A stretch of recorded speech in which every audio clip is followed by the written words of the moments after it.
నెల్లూరు, చిత్తూరు జిల్లాలు. ఈ నెల్లూరు, చిత్తూరు జిల్లాలు ఆంగ్లేయుల పాలనలో ఎలా కలిసిపోయాయనేది ఇప్పుడు తెలుస్తుంది.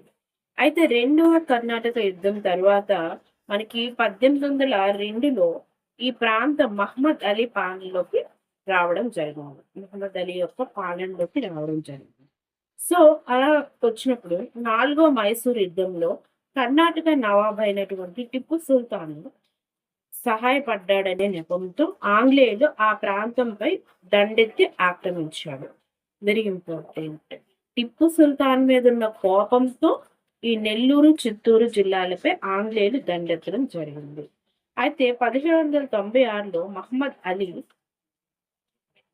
1801లో అతని కుమారుడు ఉమ్రా మరణించడంతో నెల్లూరు, చిత్తూరులను ఆంగ్లేయుల సామ్రాజ్యంలో కలిపివేశారు. Very important.